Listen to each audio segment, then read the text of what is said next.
name is Audrey Alison, and this is your July 2014 forecast for the month. I'm very happy to be here, and thank you for tuning in. Let's get to it, because this is the month we've all been waiting for. This is the month Jupiter enters Leo.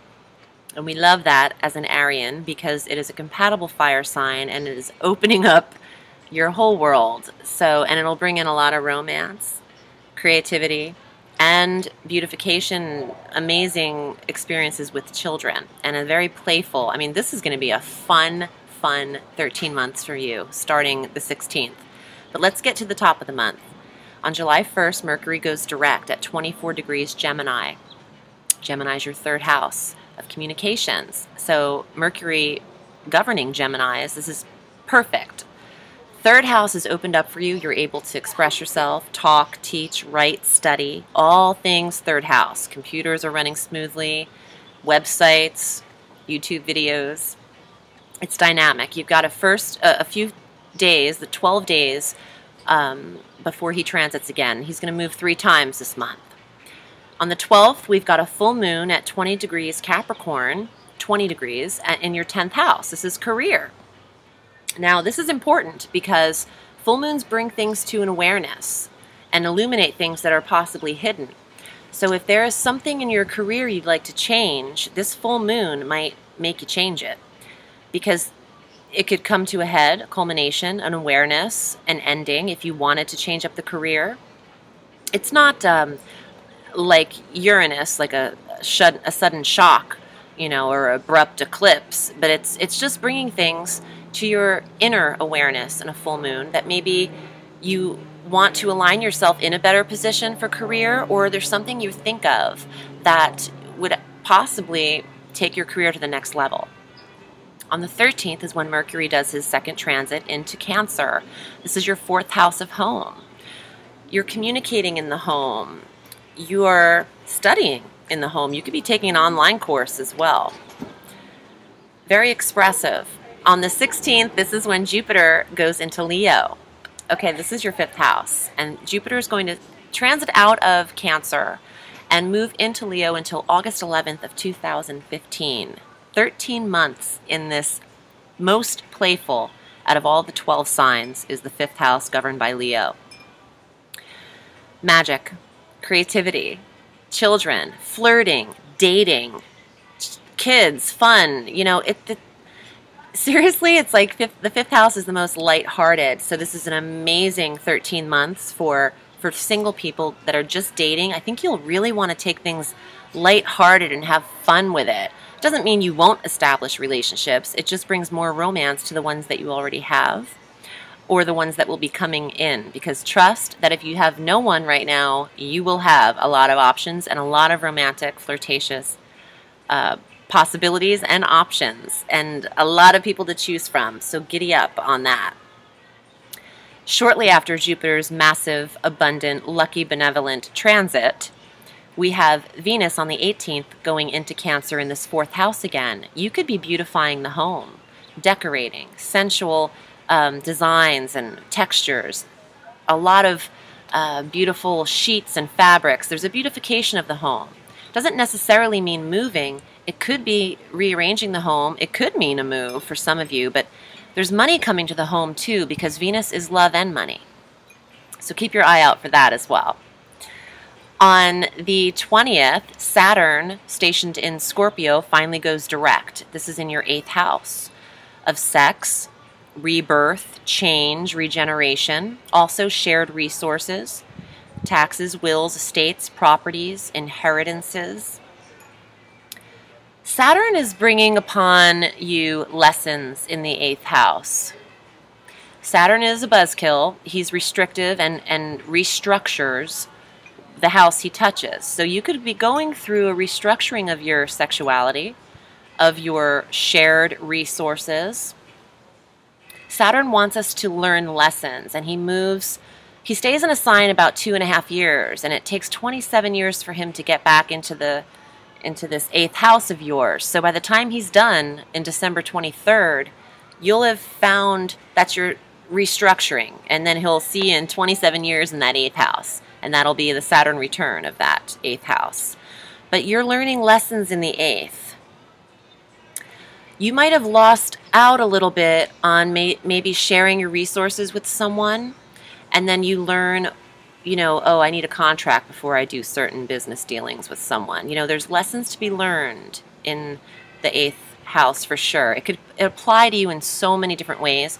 It really depends on your own personal charts, but there's so many available options for this. You could learn lessons in how to properly handle your will.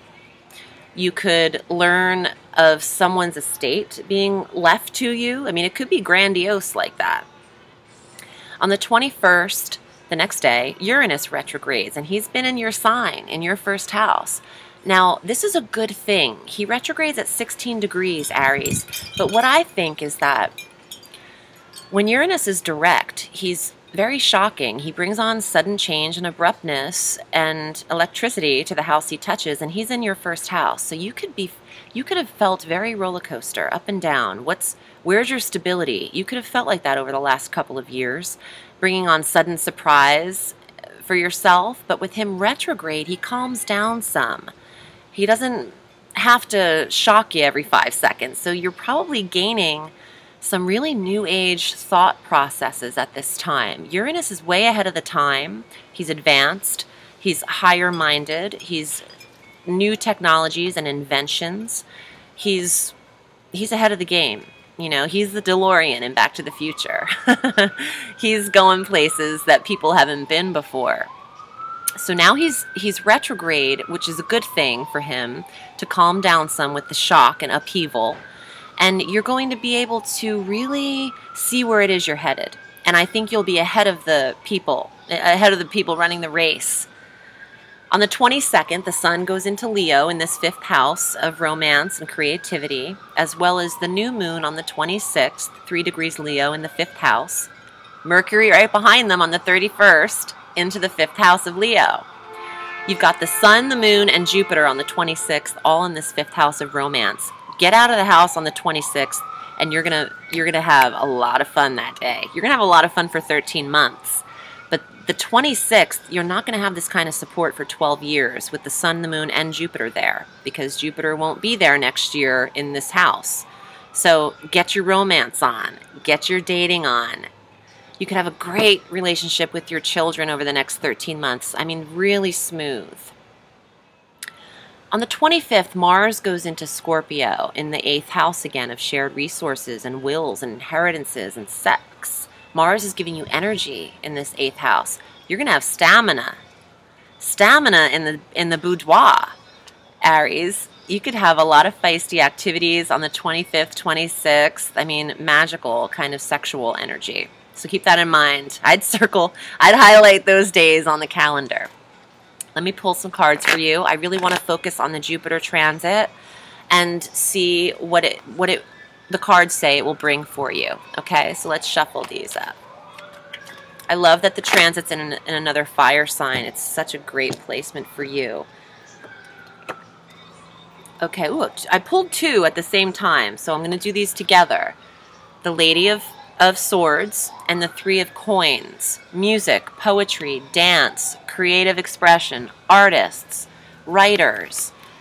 These are both super creative cards. And this is like so this is 5th house type of stuff.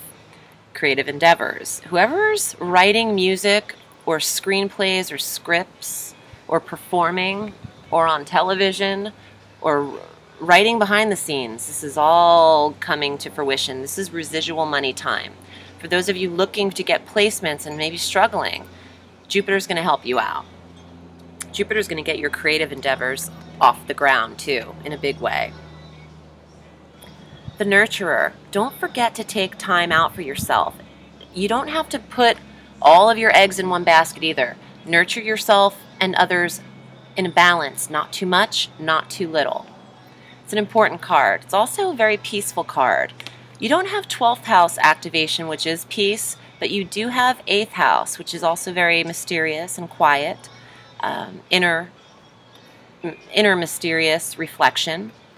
Secrets. The 8th house could be house of illusions and secrets as well. Perhaps you have something under your under your hood that you're not sharing right now, and that's cool. Let's see. Ooh, romance, 2 of Cups, 5th house, and 7th house. Even though you don't have the 7th activated, this is absolute. This could be sex too. But you're getting out and you're meeting people and you're having the time of your life, Aries. Seriously, this is a great month, but it's also a great 13 months with your 5th house. You might feel younger. You could look younger as well. Young at heart, adventurous, playing games. You'd be, great at gambling. Listen, 5th house is gambling as well. For any of you poker players or avid gamblers who always buy a lottery ticket, absolutely buy them on the 26th like nobody's business if you're into that, because the 5th house is also gambling and games and hobbies and sports. Yeah, there's a lot of activity. You're going to have a great, great 13 months. It's almost, I mean, I love the 5th house more because than the 1st even, just because the 5th house represents Leo. And it's like a double Leo whammy, you know, for you, Aries. So let me pull one more card to leave you with, okay? And once again, if you'd like to book with me, my name is Audrey Alison, and you can reach me at audreyallison.com and on Facebook at Audrey Alison Astrology and Tarot. Let's see finally what the cards have in store. What? This is Strength. This is the card of Leo. Look, and you know, I pulled this for another sign, but I just want to reiterate something that I realized. Okay, the Sun and the Moon and the card of Leo. Jupiter's going into Leo along with the Sun and the Moon. So this card is just like, could not be more appropriate for July. It also means July 22nd through August 23rd, the sign of Leo. You have strength, force, and support. This is the month to implement any, you know, when it comes to like career or relationships, wherever you need a strong backbone in your own personal life, this is the month to initiate it and build your reserves and get yourself moving and go forward with your plans, because July is almost our month of reprieve. The first 6 months of this year have been super intense due to the Uranus-Pluto square and the Grand Cardinal Cross and our eclipses. It's been like, it's a ride, okay? So take him with you and just know that you're really going to manifest a lot of creative ideas and endeavors and relationships with your children, and luck. You have luck in the 5th house, and Jupiter, it's double luck for you. All right, Aries, thank you for tuning in. I will see you next month. Have a sweet day.